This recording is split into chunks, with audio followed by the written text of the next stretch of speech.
কিন্তু যেদিন বিজ্ঞানীরা এই আয়াতে কারিমা পড়েছে যে মাটির নিচে যা আছে কিয়ামত হয়ে গেলে সব বের করে দিব আল্লাহ, তখনই বিজ্ঞানীরা চিন্তা করলো নিশ্চয়ই মাটির নিচে দামি কোনো জিনিস আছে, না থাকলে আল্লাহ কেন কইলো মাটির নিচে যা আছে সব বের করে দেব। এই যে আয়াত গবেষণা কইরা তখনই বিজ্ঞানীরা মাটির নিচে গবেষণা শুরু করে দিল। আর এই মাটির নিচে গবেষণা করতে করতে পেয়ে গেল তেলের খনি, সুবহানাল্লাহ না কেন? আর ওই মাটির নিচে এই আয়াত গবেষণা করে মাটির নিচে যাইয়া পেয়ে গেল সোনার খনি, সুবহানাল্লাহ কয় না? আর ওই মাটির নিচে যাইয়া পেয়ে গেল বড় বড় আবিষ্কার করার মতন বিভিন্ন রকম যন্ত্রাংশ। এখান থেকে 1500 বছর আগে আমার আল্লাহ কোরআন শরীফের ভিতরে 17 নম্বর পারা 3 নম্বর পৃষ্ঠার মধ্যে জানাচ্ছেন, আওয়ালাম ইয়ারাল্লাযীনা কাফারু আন্নাস সামাওয়াতি ওয়াল আরদা কানাতা রাতকান। আল্লাহু আকবার।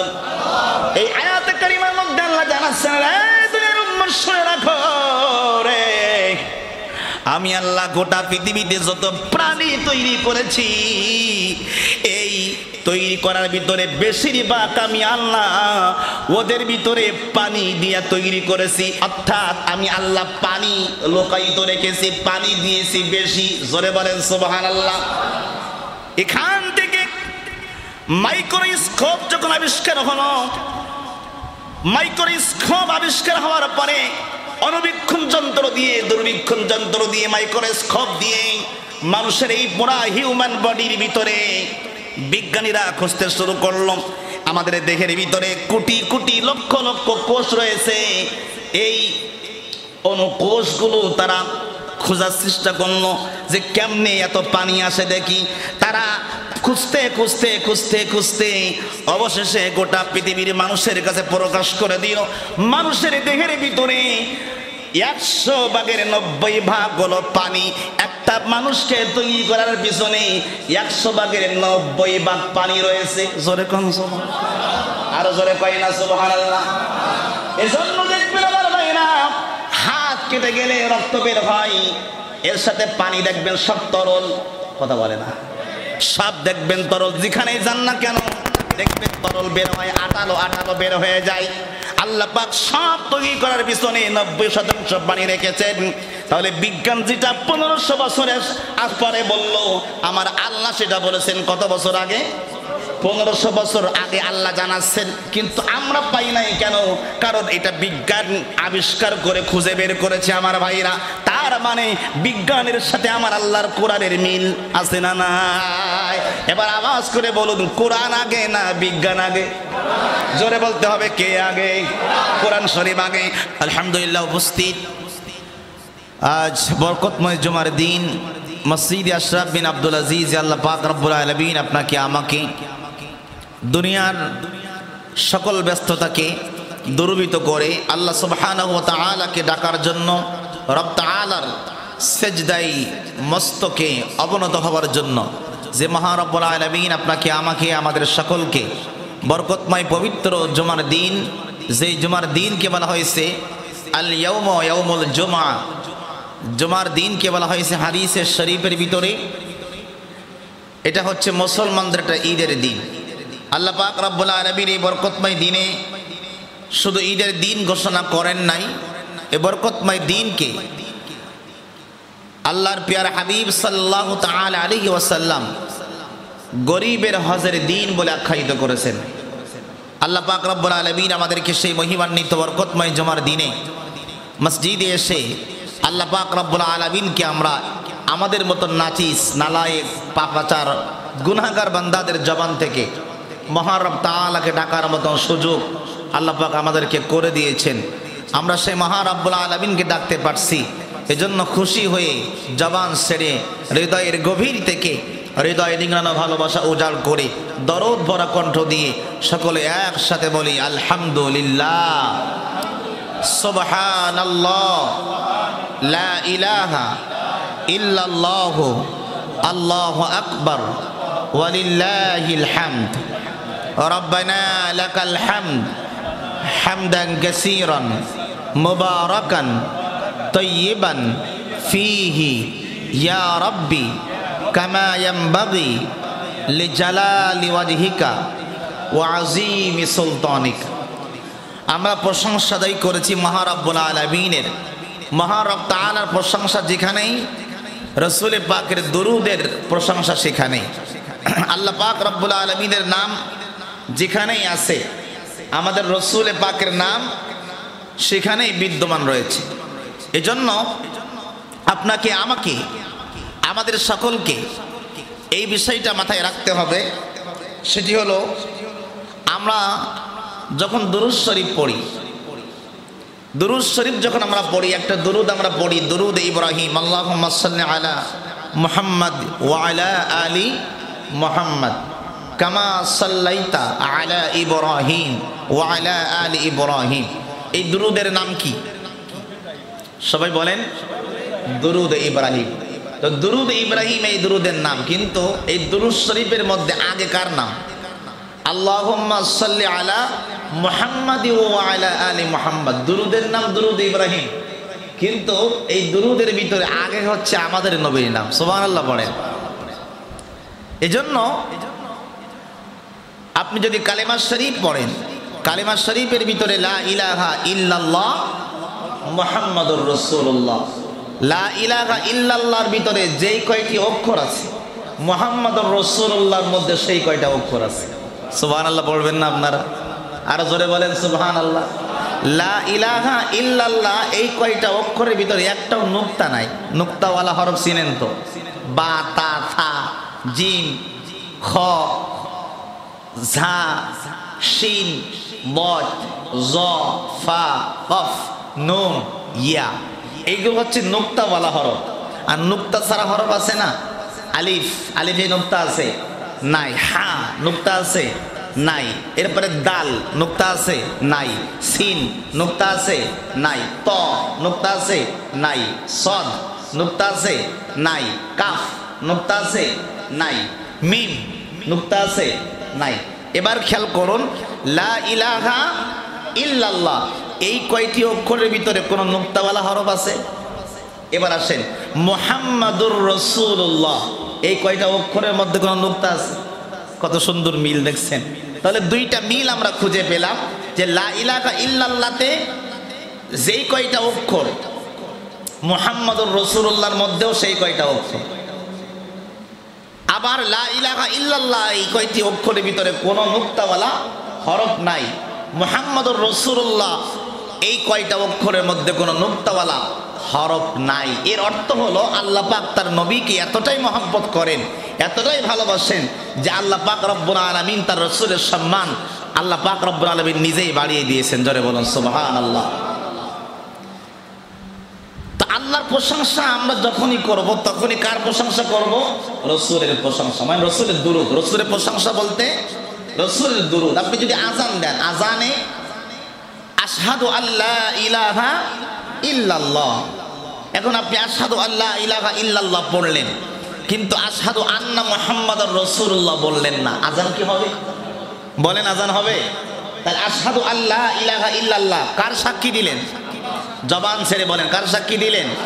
আল্লাহর সাক্ষী দিলেন, আশহাদু আল্লা ইলাহা ইল্লাল্লাহ। এরপরে আল্লাহর সাক্ষী দেওয়ার পরেই আপনাকে বলতে হবে আশহাদু আন্না মুহাম্মাদুর রাসূলুল্লাহ। রাসূলের সাক্ষী দিতে হবে যে রাসূল সাল্লাল্লাহু তাআলা আলাইহি ওয়াসাল্লাম তিনি আমাদের রাসূল, তিনি আমাদের সবথেকে বড় রাহবার আল্লাহর পরে। এই স্বীকৃতি আপনাকে দিতে হবে।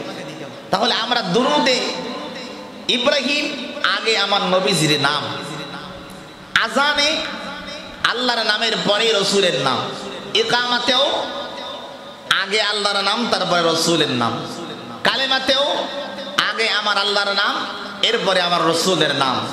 এরকম ভাবে আপনি যদি প্রতিটা সেক্টর খোঁজেন, আল্লাহ পাক রব্বুল আলামিন যেখানেই তিনি আল্লাহ পাক রব্বুল আলামিনের কথা বলেছেন, সেখানে তার নবীকে সাথে রেখেছেন, নবীকে জড়িয়ে রাখছেন। জোরে বলুন সুবহানাল্লাহ। সবথেকে আশ্চর্যের বিষয় হলো, আল্লাহ পাক কোরআনে বলেছেন ওয়ামা আতাকুমুর রাসূলু ফাখুযু ওয়ামা নাহাকুম আনহু ফান্তাহু। আল্লাহ পাক বলেন নাই আমি আল্লাহ যা দিয়েছি তোমরা সেটা মানো, আর আমি আল্লাহ যা নিষেধ করেছি তা করো না। এইভাবে আল্লাহ বলেন না। আল্লাহ কিভাবে বলেছেন? একটু ঘুরিয়ে বলেছেন, একটু ঘুরিয়ে বলেছেন। ভালোবাসার দৃষ্টি দিয়া, মহব্বতের দৃষ্টি দিয়া আল্লাহ একটু ঘোরাইয়া রসুলের নামটা ওখানে এক করে রেখেছেন। আর কি বলেছেন? যে আমার রসুল তোমাদের জন্য যেটা দেয় তোমরা সেটাকে গ্রহণ করো। সুবহানাল্লাহ বলবেন না? আর আমার রসুল যেটা থেকে তোমাদের নিষেধ করে ওইটা তোমরা করো না। এখন এখানে আল্লাহ পাক নিজের কথা না বলে রসুলকে সাথে নিলেন। আর আল্লাহ পাক রব্বুল আলামিন জানেন যে আমার রসুল আমার বাইরে বলে না। সুবহানাল্লাহ বলেন, মা ইয়ানতিকু আনিল হাওয়া ইন হুয়া ইল্লা ওয়াহয়ু ইউহা। 27 নম্বর পারার 5 নম্বর পৃষ্ঠা সূরা নজমের মধ্যে আল্লাহ পাক বলতেছেন আমার রসুল কোনো মন গড়া কথা বলেন না। আমি আল্লাহ যা বলতে বলি আমার রসুল তাই বলে। সুবহানাল্লাহ বলেন। তাহলে আমরা এখান থেকে কি শিক্ষা নিলাম, কি মেসেজ নিলাম? মেসেজটি হলো এই যে রসুলের কোনো কথা নিজের নয়, রসুলের সব কথা কার কথা? কিন্তু যেটা সরাসরি আল্লাহর জবান থেকে বের হয়, কুদরতি জবান থেকে বের হয়, আল্লাহর কুদরতি জবান থেকে বের হয়, ওইটা হচ্ছে কালামে হাকিম কোরআন। আর যেইটা আল্লাহর কথা কিন্তু বের হয় রসুলের জবান থেকে, এইটাকে বলা হয় হাদিস। পক্ষান্তরে আমরা যেটাকে হাদিস বলি, এটা আমরা রসুলের হাদিস যদিও বলি কিন্তু এটা আসলে কার কথা? কিন্তু বের হয় রসুলের জবান থেকে। উদাহরণস্বরূপ বোঝানোর জন্য আমরা বলি, যখন কোনো মানুষের উপরে জিন ভর করে, জিন, জিন তো আপনারা বুঝেন, জিন বা ভূত, গ্রাম বলে ভূত, ভূত লাগছে, জিন লাগছে। তো জিন তো একটা আল্লাহর সৃষ্টি, এটা কি অস্বীকার করা যাবে না? কারণ কোরআনুল কারীমে আল্লাহ বলছেন ওয়ামা খালাকাতুল জিন্না ওয়াল ইনসা ইল্লা লিয়াবুদুন। 27 নম্বর পারা 2 নম্বর পৃষ্ঠা আল্লাহ জানাচ্ছেন আমি আল্লাহ 2 শ্রেণীকে সৃষ্টি করেছি আমি আল্লাহর ইবাদত করার জন্য। একটা হলো জিন আর একটা হলো কি? মানুষ। ওয়ামা খালাকাতুল জিন্না ওয়াল ইনসা ইল্লা লিয়াবুদুন। এই 2 জাতি আমি আল্লাহর ইবাদত বন্দেগী করবে। এখন জিন যখন মানুষের উপরে ভর করে, তো মানুষ যখন কথা বলে তখন কথা বের হয় মানুষের জবান থেকে, কিন্তু আসলে কথা বলে কে? কথা কয় না। কে কথা কয়? জিন কথা কয়। দেখবেন কবিরাজের কাছে নিয়ে গেলে দেখবেন সব বইলা দিচ্ছে যে আমি এই অমুক সমুক হ্যানতান বিভিন্ন রকম বলে দিবে আপনাকে, কিন্তু আসলে যার উপরে জিন ভর করছে সে বলতেছে তার জবান থেকে বের হচ্ছে, জবান থেকে বের হচ্ছে মানুষের জবান থেকে, কিন্তু কথাটা আসলে কে বলতেছে? জিন বলতেছে। এটা যেমন বাস্তব, আমি বোঝানোর জন্য বলছি কথা না, ঠিক ওই রকম ভাবে আল্লাহ পাক রব্বুল আলামিন কথাটা আল্লাহর, কিন্তু বের হয় কার জবান থেকে? রাসূলের জবান থেকে। এজন্য এটাকে বলা হয় হাদিস। একটা হাদিসে কওলি, একটা হাদিসে ফি'লি, আর একটা হাদিসে তাকরীরি। ফি'লি, কওলি, তাকরীরি। হাদিসে ফি'লি কাকে বলে? হাদিসে ফি'লি বলা হয় আমার রাসূল যেটা নিজে করেছেন এবং মানুষদেরকে করতে বলেছেন। সুবহানাল্লাহ বলেন। এটাকে বলা হয় ফি'লি, মানে রাসূল নিজে করেছেন, এটাও একটা হাদিস। আর একটা হাদিস হচ্ছে হাদিসে তাকরীরি, যেটা আমার রাসূল সাল্লাল্লাহু তাআলা আলাইহি ওয়াসাল্লাম তিনি করতে বলেছেন, হয়তো নিজে করেন নাই, কিন্তু এটা তাকরীরি, সাহাবীদেরকে উম্মতদেরকে করতে বলেছেন।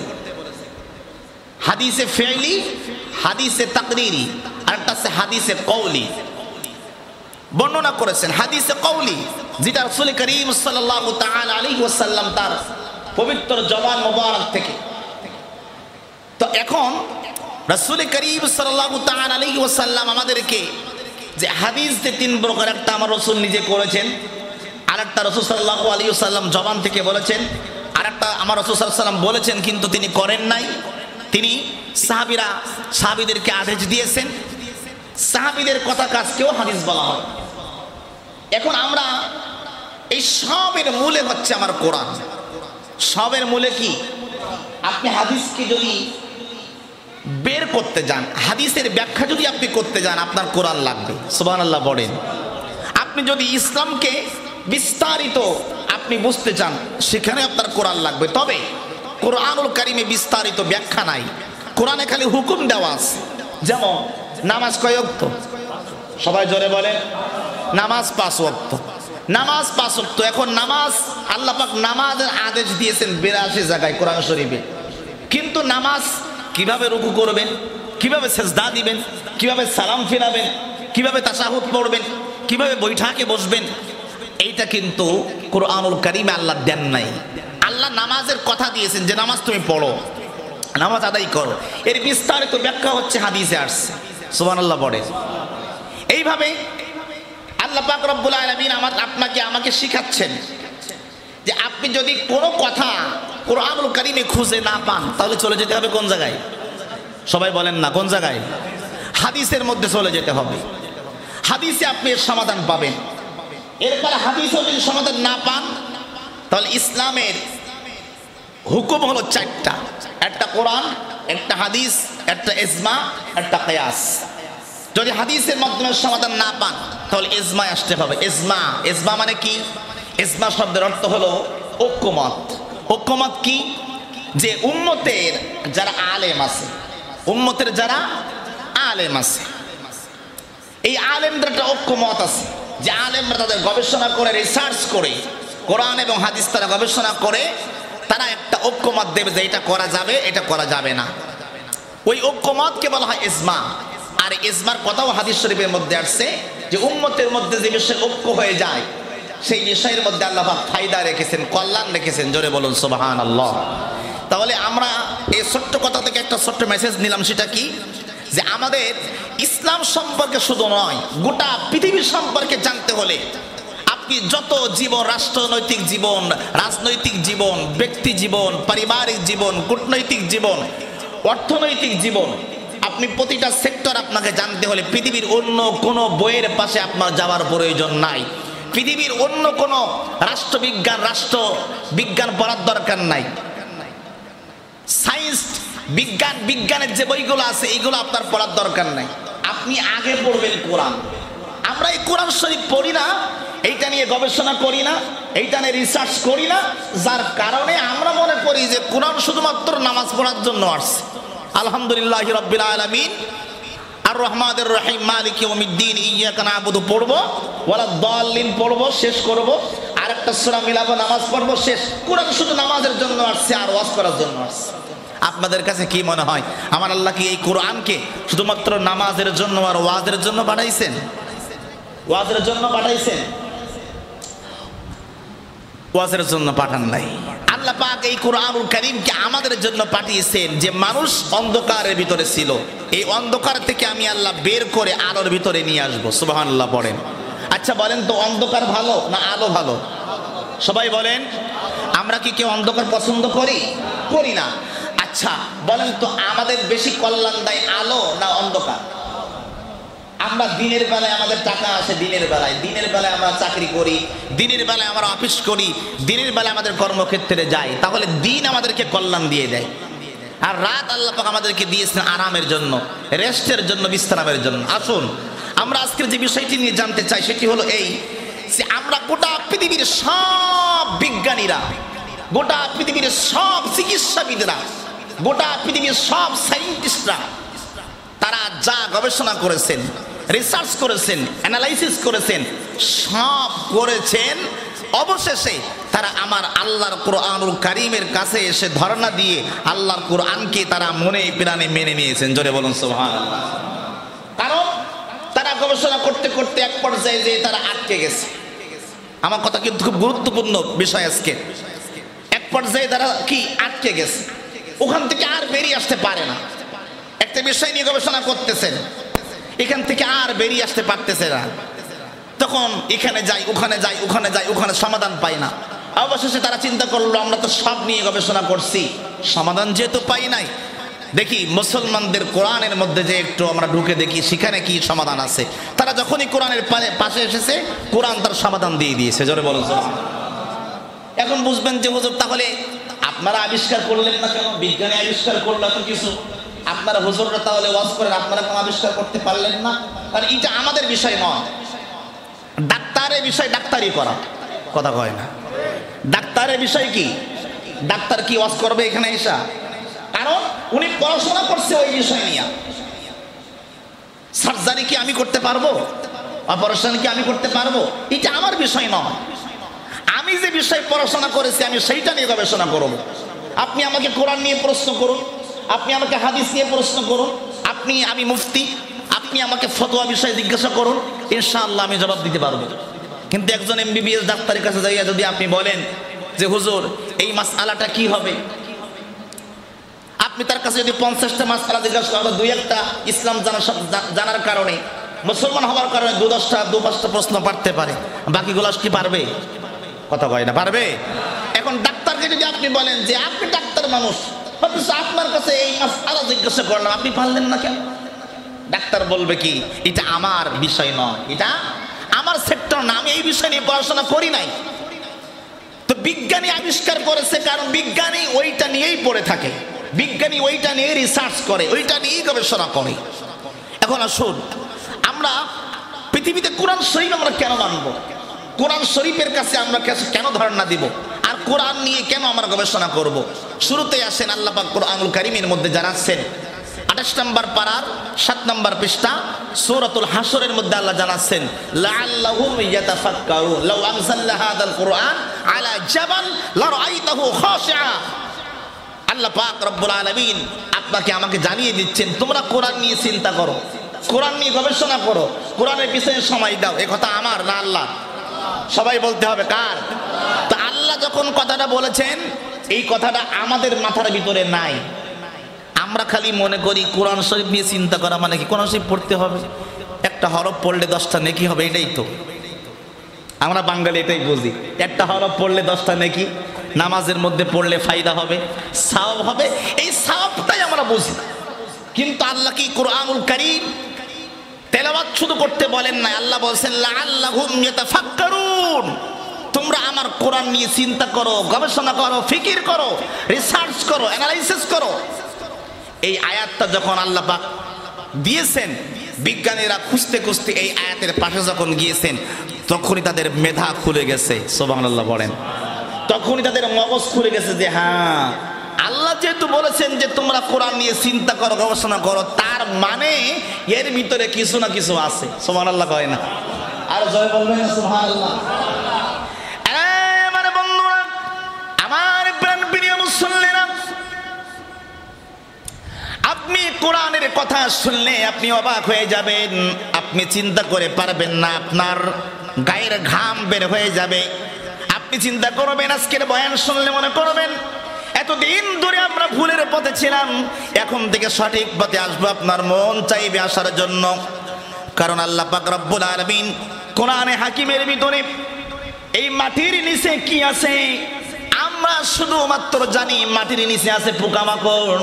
আমরা যখন কবর করতে যাই আমরা কেঁচো পাই, আমরা সাপ পাই, আমরা বিভিন্ন রকম পোকামাকড় পাই, এই পর্যন্তই আমাদের জানা আছে। আর সর্বোচ্চ গেলে আমরা পানি পাই। কিন্তু আল্লাহ পাক রব্বুল আলামিন কোরআনুল কারীমের মধ্যে এখান থেকে 1500 বছর আগে কোরআন শরীফের ভিতরে আল্লাহ পাক আমাদেরকে জানিয়েছেন, আফালা ইয়ালামু ইযা বুসিরা মা ফিল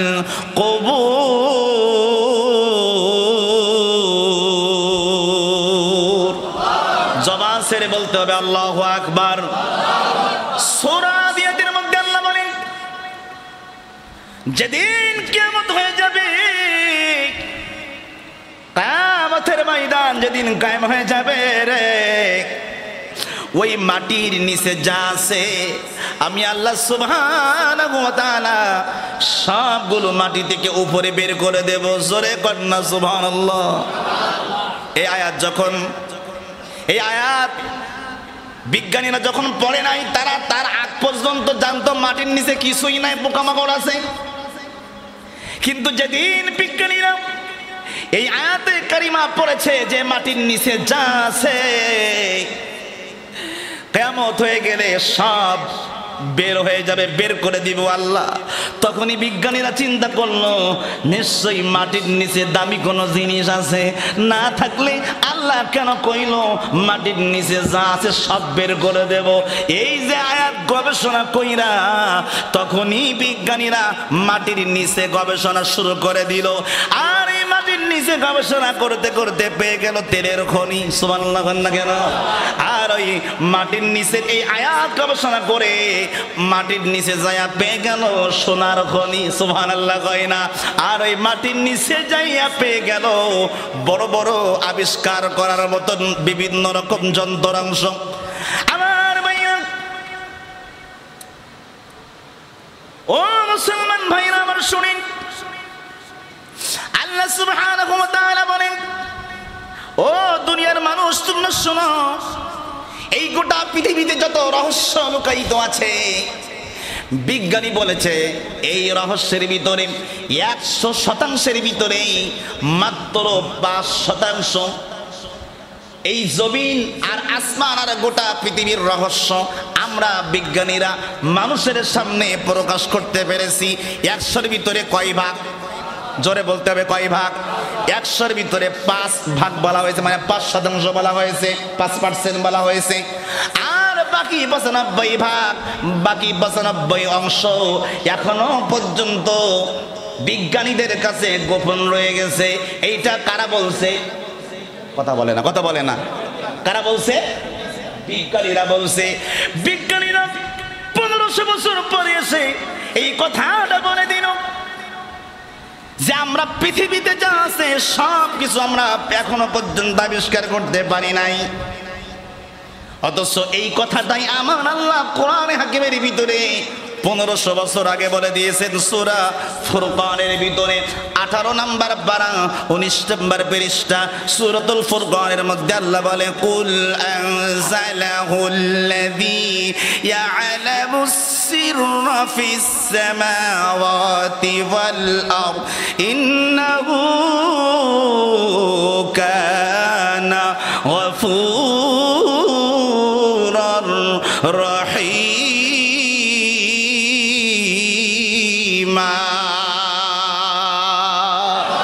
আমার আল্লাহ জানাচ্ছেন, দুনিয়ার উম্মতেরা শোন, আমি আল্লাহ তোমাদেরকে জানিয়ে দিলাম রে, আমি আল্লাহ যা নাযিল করেছি আসমান এবং জমিন থেকে, ইয়ালামুস সিররা, ইয়ালামুস সিররা ফিস সামাওয়াতি ওয়াল আরদ, জমিন এবং আসমানের ভিতরে ইয়ালামুস সিররা, আমি আল্লাহ অনেক কিছু গোপন রেখেছি, লুকায়িত রেখেছি। সুবহানাল্লাহ কয় না? এই সব কিছু তোমাদেরকে আবিষ্কার করে করে বের করতে হবে, তোমাদেরকে গবেষণা করে বের করতে হবে। আমি আমার ভাইয়েরা আপনাদেরকে বলি, এই পৃথিবীতে আমার ভাইয়েরা, এই যে দেখবেন বৃষ্টি আসতেছে, মেঘ হয়েছে, বৃষ্টি আসবে, এই যে পানি, এই পানি কে তৈরি করেছেন? সবাই কথা বলেন না কেন? পানি আল্লাহ পাক রব্বুল আলামিন তৈরি করেছেন। আর এই গোটা পৃথিবীতে খালি আমাদের জীবন নাই, শুধু আমাদের নয়, আল্লাহ যত প্রাণী তৈরি করেছেন, যত প্রাণী তৈরি করেছেন, যত প্রাণী তৈরি করেছেন আমরা সবাই জানি। আমাদেরকে আল্লাহ তৈরি করেছেন কি দিয়া? আপনারা উত্তর দিবেন, মাটি দিয়া। কি দিয়া? সবাই কথা বলেন, কি দিয়া? মাটি দিয়া। অথচ আমার আল্লাহ বিজ্ঞানী বলেছে, আল্লাহ বলেছেন একরকম, বিজ্ঞানী বলেছে একরকম। পরবর্তীতে বিজ্ঞান এটা স্বীকার করে নিয়েছে। বিজ্ঞান বলেছে মানুষের দেহ তৈরি হয়েছে কি দিয়া? প্রথমে তারা পানির কথা স্বীকার করে নাই। আমার ভাইরা, এখান থেকে 1500 বছর আগে আমার আল্লাহ কোরআন শরীফের ভিতরে 17 নম্বর পারা 3 নম্বর পৃষ্ঠার মধ্যে জানাচ্ছেন, আওয়ালাম ইয়ারাল্লাযীনা কাফারু আন্নাস সামাওয়াতি ওয়াল আরদা কানাতা রাতকান। সুবহানাল্লাহু আকবার। এই আয়াতে কারিমার মধ্যে আল্লাহ জানাচ্ছেন, দুনিয়ার উম্মত শুনে রাখো রে, আমি আল্লাহ গোটা পৃথিবীতে যত প্রাণী তৈরি করেছি, এই তৈরি করার ভিতরে বেশিরভাগ আমি আল্লাহ ওদের ভিতরে পানি দিয়া তৈরি করেছি। অর্থাৎ আমি আল্লাহ পাক রব্বুল আলামিন বেশিরভাগ অংশটাই আমি আল্লাহ মানুষের তৈরি করার পিছনে, অর্থাৎ আমি আল্লাহ পানি লুকায়িত রেখেছি, পানি দিয়েছি বেশি। জোরে বলেন সুবহানাল্লাহ। এখান থেকে মাইক্রোস্কোপ যখন আবিষ্কার হলো, মাইক্রোস্কোপ আবিষ্কার হওয়ার পরে অণুবীক্ষণ যন্ত্র দিয়ে, দূরবীক্ষণ যন্ত্র দিয়ে, মাইক্রোস্কোপ দিয়ে মানুষের এই পুরা হিউম্যান বডির ভিতরে বিজ্ঞানীরা খুঁজতে শুরু করলো। আমাদের দেহের ভিতরে কোটি কোটি লক্ষ লক্ষ কোষ রয়েছে। এই অনুকোষগুলো তারা খোঁজার চেষ্টা করলো যে কেমনে এত পানি আসে দেখি। তারা খুঁজতে খুঁজতে খুঁজতে খুঁজতে অবশেষে গোটা পৃথিবীর মানুষের কাছে প্রকাশ করে দিল, মানুষের দেহের ভিতরে 100 ভাগের 90 ভাগ হলো পানি। একটা মানুষকে তৈরি করার পিছনে 100 ভাগের 90 ভাগ পানি রয়েছে। জোরে কোন সুবহানাল্লাহ, আরো জোরে কয় না সুবহানাল্লাহ। এজন্য দেখবেন আমার ভাইরা, হাত কেটে গেলে রক্ত বের হয়, এর সাথে পানি দেখবেন সব তরল। কথা বলে না, সব দেখবেন তরল। যেখানে যান না কেন দেখবেন তরল বের হয়, আটালো আটালো বের হয়ে যায়। আল্লাহ পাক সব তৈরি করার পিছনে 90% পানি রেখেছেন।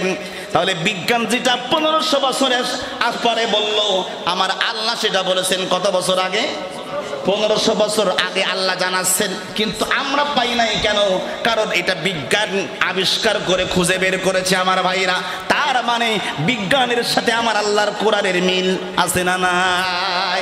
এবার আওয়াজ করে বলুন, কোরআন আগে না বিজ্ঞান আগে? জোরে বলতে হবে, কে আগে? কোরআন শরীফ আগে। আপনারা আরো অবাক হয়ে যাবেন আমার ভাইরা। এই যে সূর্য দেখতেছেন, ডাইরেক্ট সূর্যের আলো যদি আমাদের মাথার উপর আল্লাহ দিয়ে দিত, আমরা কি সূর্যের আলোর যে তাপ, এটাকে কি আমরা নিতে পারতাম? কথা বলেন না, পারতাম? পারতাম না। কারণ সূর্যের এত বেশি তাপ আল্লাহ পাক রব্বুল আলামিন দিয়েছেন, এইটা আমরা সহ্য করার মতন ক্যাপাসিটি আমাদের মানুষের নাই। কিন্তু এত বেশি সূর্যের আলো মাঝে মধ্যে 40 ডিগ্রি 45 ডিগ্রি সেলসিয়াস তাপমাত্রা যদি আসে, সেটাই তো আমরা নিতে পারি না। কথা বল না কেন? যদি আল্লাহ 50 ডিগ্রি দিয়ে দেয়, পৃথিবীর বিভিন্ন রাষ্ট্রে দেখছেন 45-50 ডিগ্রি সেলসিয়াস তাপমাত্রা যখন চলে আসে, তখন দেখবেন গাছের পাতাগুলো আগুনে পুড়ে যায়। ঠিক কিনা বলেন? বিভিন্ন নেটে আমরা দেখেছি না, অন্যান্য রাষ্ট্রে আমরা দেখেছি আমরা যে গাছের পাতাগুলো ব্যাটে পড়ে যায়। তাহলে আমার আল্লাহ পাক ইচ্ছা করলে 50 ডিগ্রি সেলসিয়াস তাপমাত্রা যেটা আছে, ওইটা আল্লাহ চাইলে 100 দিতে পারে কি পারে না?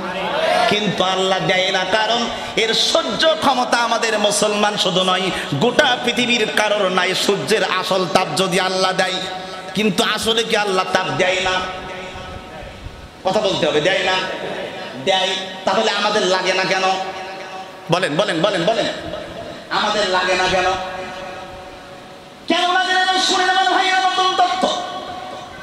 আমার আল্লাহ 1500 বছর আগে কোরআন হাকিমের ভিতরে সূরা আম্বিয়ার 32 নম্বর আয়াতের ভিতরে বলেছেন, ওয়াজআলনাস সামাআ সাকফাম মাহফুযা ওয়া হুম আন আয়াতিহা মুরিদুন।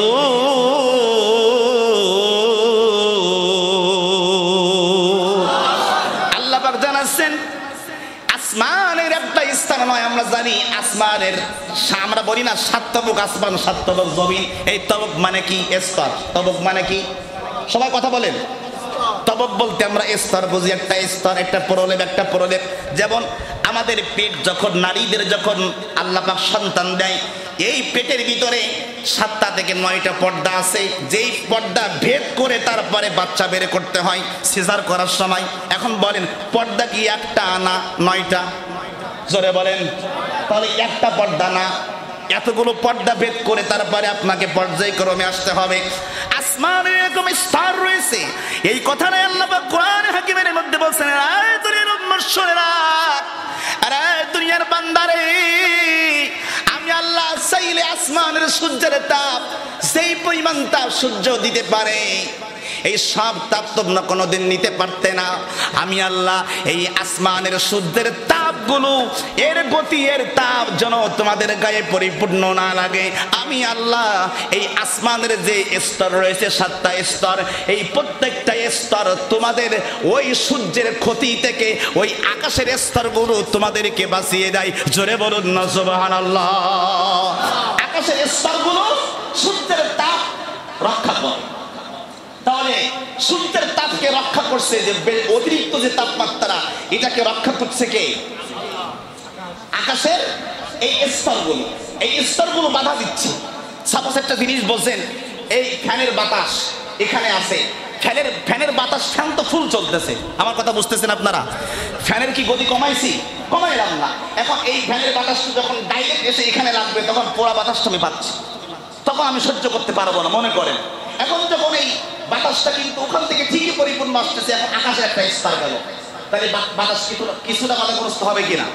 পরে আমি হাত দিলাম, আরেকটা স্তর দিলাম, তাহলে আরো বাধাগ্রস্ত হবে, আরেকটা স্তর দিলাম, আরো বাধাগ্রস্ত হবে। আল্লাহ এটা বোঝাচ্ছেন যে আমি আল্লাহ আকাশের ওই সূর্যের তাপ তোমরা নিতে পারবে না, আমি আল্লাহ তোমাদেরকে হেফাজত করার জন্য, আমি আল্লাহ এই সূর্যের তাপকে আমি আল্লাহ পাক কন্ট্রোল করার জন্য আকাশের একটা স্তর স্তর স্তর তৈরি করেছি, যেন তোমাদের এই সূর্যের আলো তোমাদের উপকার করতে পারে, ক্ষতি করতে না পারে। আরো জয় বলবেন না সুবহানাল্লাহ? এবার আওয়াজ করে বলুন, আমার আল্লাহ আমাদের উপরে কি দয়ালু না দয়ালু না? আমার আল্লাহ পাক আমাদের উপরে দয়ালু। আরে আমার বন্ধুরা, তাহলে আমি আপনাদেরকে বোঝাচ্ছিলাম, আপনাদেরকে বোঝাচ্ছিলাম, আল্লাহ পাক রব্বুল আলামিন আমাদেরকে কোরআন শরীফের মধ্যে বলেছেন, ওয়া জাআলনাস সামাআ সাকফাম মাহফুজা। এই আয়াতের মধ্যে আল্লাহ বলেন, বিজ্ঞান বলেছে আকাশের স্তরগুলো, আমি আর আকাশের স্তরগুলো সূর্যের আলো থেকে মানুষকে রক্ষা করে, এই কথা বিজ্ঞান প্রমাণ করে দিল। আর আমার আল্লাহ 1500 বছর আগে বলল, ওয়া জাআলনাস সামাআ সাকফাম মাহফুজা, আমি আল্লাহ আসমানকে তোমাদের জন্য ছাদ বানিয়েছি, ছাদ, ছাদ। সুবহানাল্লাহ। এখন ছাদের কাজ কি? পানি থেকে বাঁচাই, কথা বলেন, বলেন, ছাদের কাজ কি? পানি থেকে বাঁচাই। ছাদের কাজ কি? আপনার বিপদ থেকে বাঁচাই। ছাদের কাজ কি? আপনাকে বাতাস থেকে বাঁচাই। ছাদের কাজ কি? আপনাকে বজ্রপাত থেকে বাঁচাই। অর্থাৎ ছাদ আপনার বাড়িকে যেমন, আপনাকে যেমন নিরাপত্তা দেয়, আল্লাহ কই আসমানকে আমি আল্লাহ তোমাদের জন্য ছাদ বানায়া দিলাম। জোরে বলুন না সুবহানাল্লাহ। বিজ্ঞান এটা আবিষ্কার করে বের করলো যে আল্লাহ আসমানকে সূর্য, আসমানকে আল্লাহ ছাদ বানাইলো। ছাদ বলছে কেন? নিশ্চয়ই এর মধ্যে রহস্য লুকায়িত আছে। সুবহানাল্লাহ। তারা খুঁজে খুঁজে বের করলো যে না, এই কারণে আল্লাহ ছাদ বলেছেন আসমানকে, কারণ সূর্যের তাপ বিকিরণ যেন পরিপূর্ণ মানুষের শরীরের মধ্যে না পিন্দে। এরপরে আমার ভাইরা, আল্লাহ পাক রব্বুল আলামিন বলেন, ও দুনিয়ার মুসলমান তোমরা শোনো, বিজ্ঞানী স্টিফেন হকিং তিনি একটা বই লিখেছেন, a brief history of time, একটা বই তিনি লিখেছেন। এই বইয়ের ভিতরে বিজ্ঞানী স্টিফেন হকিং বলেছেন, 20 শতাব্দীতে যে মহাবিশ্ব ক্রমাগত সম্প্রসারিত হচ্ছে, সম্প্রসারিত হচ্ছে, সম্প্রসারিত হচ্ছে। বিজ্ঞানী যখন বলল সম্প্রসারিত হচ্ছে, এই কথা বিজ্ঞানী বলার আগে তারা বলেছে না না না, মহাবিশ্ব এক জায়গায় স্থির রয়েছে, সম্প্রসারিত হয় না। এই কথা যখন দেখলো যে না, আমরা যেটা আবিষ্কার করেছি আমাদের কথার সাথে মিল হয় না, কিছু মেলে কিছু মেলে না, একটু উল্টা পাল্টা হয়ে যায়, তখন তারা খুঁজতে খুঁজতে আল্লাহর কোরআন নিয়ে তারা গবেষণা করে। আল্লাহ পাক রব্বুল আলামিন 27 নম্বর পারা 1 নম্বর পৃষ্ঠার মধ্যে জানায়া দিলেন, ওয়াস-সামাআ বানাইনাহা বিআইদিন ওয়া ইন্না লামুসিউন। জোরে বলতে হবে আল্লাহু আকবার। আমার আল্লাহ জানাচ্ছেন, ওয়াস-সামাআ বানাইনাহা বিআইদিন ওয়া ইন্না লামুসিউন। না না না, এই গোটা পৃথিবী যতই দিন যায় এটা এক জায়গায় স্থির না, অর্থাৎ পৃথিবী যেমন আছে কেমন নয়। আমার আল্লাহ বললেন না, যত দিন যাবে তত এই গোটা পৃথিবীর মহাবিশ্ব সম্প্রসারিত হবে, বাড়তে থাকবে। সুবহানাল্লাহ। আরো জোরে বলুন সুবহানাল্লাহ। বিজ্ঞানী মেনে নিল, ঠিক আছে, আল্লাহর কোরআন আমাদের আবিষ্কারের সঙ্গে মিলে গেছে না, আমার আল্লাহর কথা দুই রকম হতে পারে না। এরপরে আমার মুসলমান ভাইরা, আমরা সবাই জানি, আমার ভাইরা আমরা সবাই জানি কি, আমাদের যে হাতের আঙ্গুল আছে, এই যে আঙ্গুল আছে, তো পৃথিবীতে তো মনে করেন একই রকম মানুষ, আমার চেহারার কাটিং এর সঙ্গে আর একজন চেহারার কাটিং অনেক সময় মিলে যায়, যায় না? অনেক সময় আমরা বলি না যে এই লোকটা হুবাহু যেন ওই রকম দেখলাম, পরবর্তী যে না আসলে উনি তো না, অনেক সময় দেখবেন আপন দুই ভাই যমজ চেনা যায় না, যায় অনেক সময় কিন্তু চেনা যায়। দুই ভাই যমজ হয়েছে, এখন কে ছোট কে বড়, দেখতেও একই রকম, কথাও বলে একই রকম, চলাফেরা বাসনভঙ্গি সব একরকম। অনেক সময় দেখবেন প্যাঁচ লেগে গেছে কোনটা বড় কোনটা ছোট, লাগে কি লাগে না, লাগে। তো তখন বিজ্ঞানীরা প্রশ্ন করলো যে এই গোটা পৃথিবীতে মানুষ যখন মারা যাবে তখন আল্লাহ পাক বলছেন যে আমি মাটির নিচ থেকে মানুষকে বের করব, বের করে আমি আল্লাহ বান্দাকে হিসাব নেব। তো বিজ্ঞানীর মাথা খারাপ হয়ে গেছে, কিভাবে সম্ভব? এই মানুষ মরে পচে গলে যাবে, আর একজনের চেহারার সাথে আরেকজনের মিল থাকতে পারে, আর মরে পচে সব নিশ্চিহ্ন হয়ে যাবে। এদেরকে আল্লাহ পাক আবার আলাদা করে তৈরি করবে, আলাদা করে তৈরি করে আবার এদের হিসাব কিতাব নেবে, এটা কিভাবে সম্ভব? তাদের মাথায় এটা খেলে না যে কিভাবে সম্ভব এটা। তারা অনেকভাবে আবিষ্কার করার চেষ্টা করেছে, অবশেষে তারা কোরআনুল কারীমের মধ্যে সমাধান পেয়ে গেছে। সুবহানাল্লাহ বলে। আমার ভাইরা,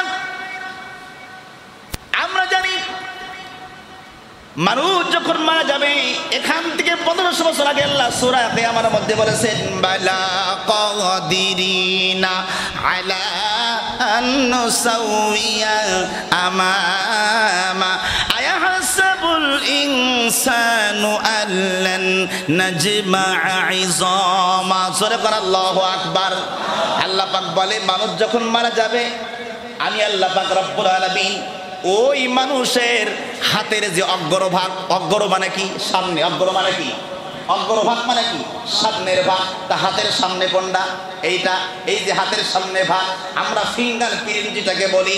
দেখবেন আমার ভাইরা গোটা পৃথিবীর প্রত্যেকটা মানুষের সব মিলে যাবে, মানুষের চেহারার সাথে চেহারা মিলে যায়, চুলের সাথে চুল মিলে যায়, বয়সের সাথে বয়স মিলে যায়, দাড়ির লগে দাড়ি মিলে যায়, কালারে কালারে মিলে যায়। এই পৃথিবীতে অনেক কালো মানুষ আছে, 10 জন কালো মানুষকে এক জায়গায় করলে আপনি চিনতে পারবেন না। আল্লাহ কয় গোটা পৃথিবীর সব মানুষকে আমি আল্লাহ আলাদা করে করে করে করে আমি আল্লাহ হিসাব নেব। কিভাবে? এই মানুষের অগ্রভাগ থেকে। এই মানুষের অগ্রভাগে কি আছে?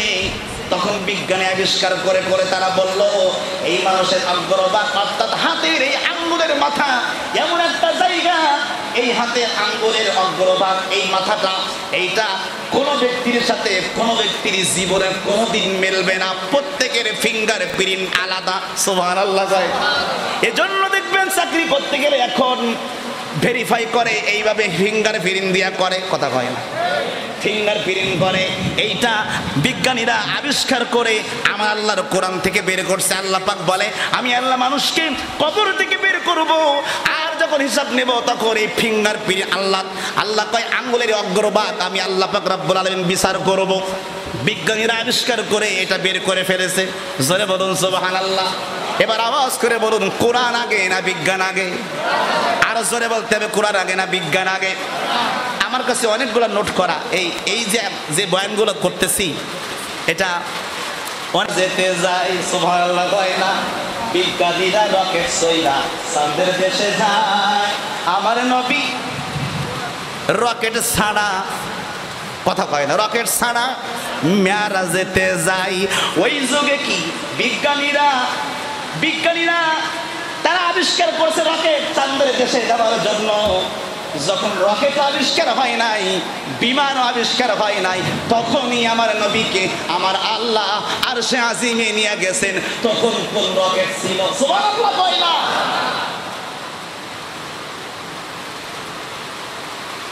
আবু বকর সিদ্দিকী রে সাপে কামড়াইছে, আমগো নবীর থুতু দিয়া ভালো হয়ে গেছে। সুবহানাল্লাহ কয়। বিজ্ঞানীরা রকেট, আবু বকর সিদ্দিকী রে সাপে কামড়াইছে, আমগো নবীর থুতু দিয়া ভালো হয়ে গেছে। আরে ওই যুগে কি রকেট বিমান এখন ছিল নি বলো? ওই যুগে কি রকেট বিমান এখন ছিল নি বলো? বিজ্ঞানীদের বিজ্ঞানী আমগো নবীজি। সুবহানাল্লাহ কয় না? তখন বিজ্ঞান আবিষ্কার করেছে রকেট, তার আগে আমার নবী গেছে মেরাজে। যখন ওষুধ ছিল না, ওষুধ যখন ছিল না, যখন কোনো কিছুই ছিল না, মানুষের চিকিৎসা করতো কি দিয়া? আমার আল্লাহ কয় আমার আল্লাহর কোরআন দিয়া। জোরে বল সুবহানাল্লাহ। এজন্য আল্লাহ বলেছেন, ও দুনিয়ার মুসলমান, মা হুমা শিফা ও রাহমাতুল লিল মুমিনিন, কোরআন হচ্ছে মুমিনদের জন্য রোগের মুক্তি, রোগের শিফা। এবার আওয়াজ করে বলুন, গাছের যত গাছরা ওষুধ আছে, পৃথিবীর সব ওষুধ বেঈমানি করতে পারে, গাছরা ওষুধ। গাছ কোনোদিন আপনার সাথে কি বেঈমানি করবে নাকি? আল্লাহ প্রত্যেকটা গাছের ভিতরে আল্লাহ একটা রহমত, একটা লোকায়িত রেখেছেন। জোরে কোন সুবহানাল্লাহ। এজন্য আমার ভাইরা, ওই কোরআন আপনাদেরকে আমাদেরকে শিখতে হবে, জানতে হবে, পড়তে হবে, বুঝতে হবে। কিন্তু আফসোস লাগে আমাদের বেশিরভাগ মুসল্লিরা ওই কোরআন নিয়ে চিন্তা তো দূরের কথা, সাধু চুরের কথা। এই মুসল্লি অনেক ভাইরা আছেন কোরআন শরীফ পড়তেই পারে, কথা হয় না, লাস্টেরটা আপনারা কয়ে দেন, পড়তেই পারে না কইছেন আপনারা? কইবেন হ, কিন্তু কইবেন কি না? তাহলে আমরা বিজ্ঞানী আবিষ্কার করলো কোরআন পয়লা, আর আমরা সেই কোরআন তো তাফসীর তো দূরের কথা, গবেষণা তো দূরের কথা, সেই কোরআন শরীফ পড়তেই তো পারি না, তো গবেষণা করবো কি দিয়ে? কথা কয় না, কথা কয় না। আমি ছোট্ট করে বলি আপনাদেরকে, মরিস বুকাইলির নাম শুনছেন আপনারা? ডক্টর মরিস বুকাইলি গোটা পৃথিবীর সব থেকে বড় বিজ্ঞানী। সুবহানাল্লাহ কয় না? গোটা পৃথিবীর সব থেকে বড় বিজ্ঞানী বলা হয়েছে তাকে। তিনি ইসলাম গ্রহণ করেছেন। সুবহানাল্লাহ কয় না?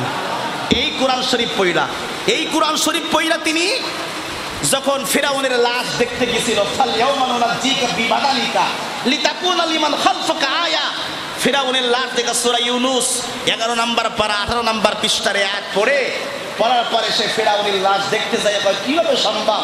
এই মানুষটা কত আগে মারা গেছে আর এখনো পর্যন্ত এখানে অক্ষত অবস্থায় লাশ রয়েছে, নিশ্চয়ই এর মধ্যে নির্যাস এবং রহস্য লুকায়িত আছে। সে আবিষ্কার করে করে অবশেষে হিসাব করে মিলে গেল যে আমার আল্লাহ যা কোরআনে বলেছেন হুবহু তাই মিলে গেছে। ফিরাউনের লাশ যে বমি করা হবে, এটা তার লাশ যে অক্ষত থাকবে, এটা আল্লাহ জানলো কেমনে? কোরআন জানলো কিভাবে? সুবহানাল্লাহ কয় না? অবশেষে এই আয়াতে কারিমা পড়ে ডক্টর মরিস বুকাইলি তিনি ইসলামের শশীতল ছায়াতলে আস্তানা গ্রহণ করলেন। সুবহানাল্লাহ পড়েন। তাহলে বিধর্মীরা যেই কোরআন পড়ার কথা আমাদের, যেই কোরআন শেখার কথা মুসলমানের, যেই কোরআন বোঝার কথা মুসলমানের, মুসলমান সেই কোরআন শরীফ পড়ে না, পড়ে বিধর্মীরা। আর ওরা পড়ে পড়ে গোটা পৃথিবীর সব আবিষ্কার করে ফেলে, আর আমরা খালি বসে বসে নামাজের মধ্যে পড়ি কুল হুয়াল্লাহু আহাদ আল্লাহুস সামাদ লাম ইয়ালিদ ওয়া লাম ইউলাদ ওয়া লাম ইয়াকুল লাহু কুফুয়ান আহাদ। সুন্দর হয়েছে না? কথা কয় না? কি সুন্দর হয় না? এর থেকে সুন্দর কি বলবো? বলে আপনি চিন্তা করেন, একজন মুসলমান যার জন্য আল্লাহ কোরআন দিয়ে গোটা পৃথিবীর সব বিধর্মীরা যেই কোরআন শরীফ পড়ে সব আবিষ্কার করে ফেললো, আর আমরা দুঃখের বিষয় সেই কোরআনটা সুন্দর করে তেলাওয়াত, সুন্দর করে সহি করে শুদ্ধ করে তেলাওয়াত শিখতে পারি নাই। এই মুসলমানের কপালে দুঃখ ছাড়া আর দুর্দশা ছাড়া আর কি থাকবে? কথা বলেন ঠিক কি না? সুতরাং আমি আপনাদেরকে বলতে চাই, যারা কোরআন শরীফ পড়তে পারেন না, আমি হাত তুলে আপনাদেরকে লজ্জা দিতে চাই না। আপনারা প্রত্যেকে জানেন, আপনাদের হৃদয় জানেন যে আপনি কোরআন শরীফ পড়তে পারেন কিনা। সুতরাং যারা কোরআন শরীফ পড়তে পারেন না, আমাদের ইমাম সাহেব আছেন, আপনারা ইমাম সাহেবের কাছে, আমি ইমাম সাহেবকে বলেছি যে আপনি কোরআন শিখার ব্যবস্থা করেন, আপনি কোরআন শিখার ব্যবস্থা করেন। হুজুর বলেছে উনি থাকেন এখানে। যারা কোরআন শরীফ পড়তে পারেন না, আপনারা একটা নির্ধারিত সময় বের করেন, যে রাতের বেলা হোক, মাগরিবের পরে হোক বা ইশার পরে হোক। হুজুর অলরেডি এটা প্রসেসটা চালু করেছে। আপনারা যারা কোরআন শরীফ শিখতে পারেন না, পড়তে পারেন না, তারা ইমাম সাহেবের কাছে, ইমাম সাহেবের ভুলটা না করে ইমাম সাহেবের কাছ থেকে যা আছে এগুলো লুটে নেন। সুবহানাল্লাহ কয় না? যা আছে তাই না। ইমাম সাহেবের দাড়ি ছোট না বড়, ইমাম সাহেব পড়া পারে না পারে না, ইমাম সাহেব কই চলে কই ফেরে, কার লগে মিশে, এইটা দেখার আপনার দরকার নেই। আপনার দেখার দরকার ইমাম সাহেব কি পারে, ওইটা যেন আমিও পারি। সুবহানাল্লাহ কয় না? ওইটা আপনি লুকায়িত আছে ইমাম সাহেবের মধ্যে, যে কোরআনটা, যে এলেমটা, যে বিদ্যাটা, ওই বিদ্যাটা আপনি লব্ধ করেন। আমি অনুরোধ করবো আপনাদেরকে, যারা কোরআন শরীফ পড়তে পারেন না, ইমাম সাহেব হুজুর আপনি লিস্ট করবেন, আপনি লিস্ট করবেন, তালিকা করবেন মুসল্লিদের কারা কোরআন শরীফ পড়তে পারে না, তাদেরকে কোরআন শরীফ পড়ার ব্যবস্থা করবেন। আপনারা কোরআন শরীফ শিক্ষা সন্তানকে মাসে 1000 টাকা ব্যয় করেন, 5000 টাকা ব্যয় করেন, ব্যারিস্টার, উকিল, ডাক্তার বানানোর জন্য লক্ষ কোটি টাকা ব্যয় করেন, আপনি কোরআনুল কারীম শেখার জন্য মাসে কি আপনি 200 টাকা ব্যয় করতে পারবেন না? কথা বলেন না কেন, পারবেন না আপনারা? তাহলে যারা কোরআন শরীফ পড়তে পারেন না আবার চিন্তা করেন না যে ফ্রি পড়বো, কথা কয় না। কারণ আমরা বাঙালি যত ফ্রি পড়ি, শোনেন, যেই জিনিস খুব সহজে পাওয়া যায় ওইটার মূল্য থাকে না, কথা কয় না। ওইটার কি থাকে না? মূল্য থাকে না। আর যে জিনিস পাইতে গেলে অনেক সময়ের প্রয়োজন, ওই জিনিসটা আপনাকে শিখতে গেলে, বুঝতে হলে আপনার ওইটার প্রতি একটা মূল্য থাকবে, একটা তাসির থাকবে, একটা গুরুত্ব থাকবে। এজন্য আপনারা ইমাম সাহেবের কাছে কোরআন শিখবেন, একটা নির্দিষ্ট টাইম বের করবেন। ওই টাইমে আপনি মাগরিবের নামাজের পরে, যে সময় সবাই ফ্রি থাকে, বা ঈশার নামাজের পরে টাইম দেন যে আমি এই টাইমে আপনাদেরকে তারতিল সহকারে যারা পড়েন, এখন শিখতে পারেন নাই, যে সূরা দিয়ে আপনারা নামাজ পড়েন, 10টা সূরা, অ্যাটলিস্ট 10টা সূরা তো লাগে না? আপনারা বলেন আরাম তারা থেকে ঈদ থেকে নাস পর্যন্ত 10টি সূরা আপনার মুখস্থ আছে, কিন্তু আপনি কি পড়েন? আপনি সব উল্টা পাল্টা পড়েন। আলহামদুলিল্লাহ এই জায়গায় তাকে উল্টা পাল্টা বলে আলহামদুলিল্লাহি রাব্বিল আলামিন, মানে কি সুন্দর সুরটা আপনি দিলেন, কিন্তু আপনি যে কোরআন শরীফের একেবারে 14 গোষ্ঠী সব শেষ করে ফেলছেন, সব শেষ করে ফেলছেন কোরআন শরীফে। আপনার প্রত্যেকটা হরফে হরফে আপনার জন্য কবিরা গুনাহ হচ্ছে। কোরআন আপনার জন্য অভিশাপ দিচ্ছে, আপনাকে লানত দিচ্ছে আপনাকে। এই লানত আমরা নিতে চাই না, আমরা কোরআন শিখতে চাই। রাজি আছেন? কারা কারা দুই হাত দেখতে চাই? কারা কারা কোরআন শিখতে রাজি আছেন? লিল্লাহি তাকবীর। কথা বাড়াবো না, বৃষ্টি হচ্ছে, আপনারা এতটুকু মনে রাখবেন। আল্লাহ